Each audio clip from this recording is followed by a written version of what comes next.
the ball tank. And ladies and gentlemen, last I left off, I did get the frame assembled and let it sit for a couple days, so we're good and dry and ready to pretty much add on to it.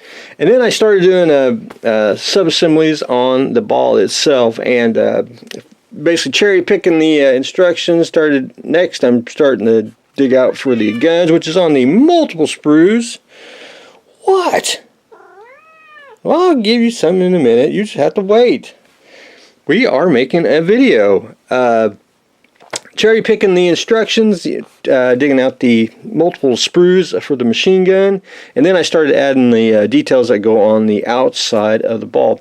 Beautiful kit, basically a CAD kit, and it just actually parts go on really well. Got the vent on, started putting on the, I'm going to call them little circles that go on the outside.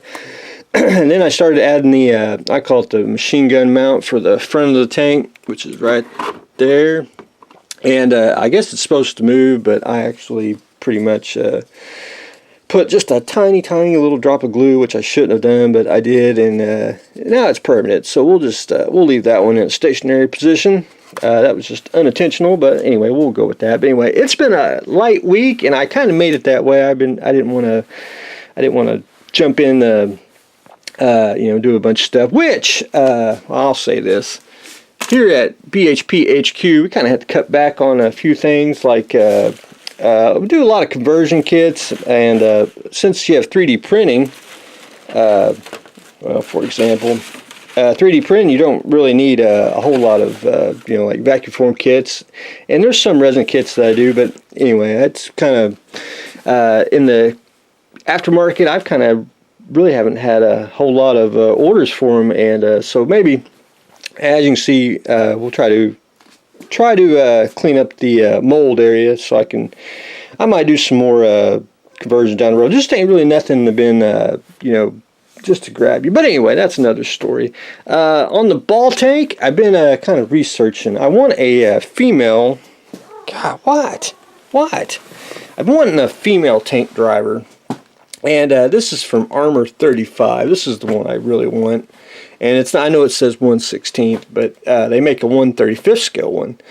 Well, you can find these kits on eBay, but they're all recast, and I can't find a real one.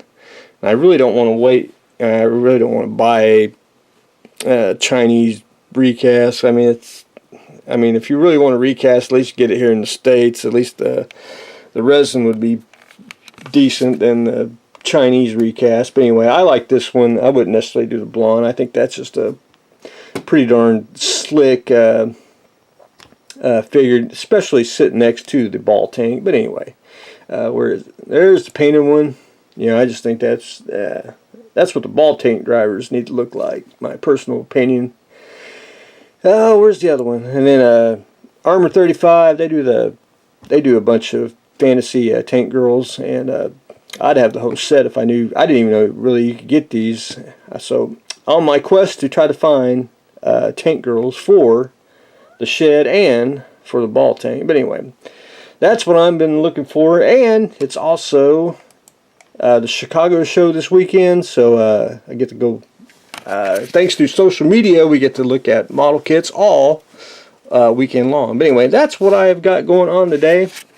Hopefully everyone will post the Chicago show pic, and we are continuing on. I got to feed the cat because the cat's just absolutely driving me nuts, and hopefully we'll get a little more done on the ball tank. So that's what I got going on today, so stay tuned for the next exciting episode.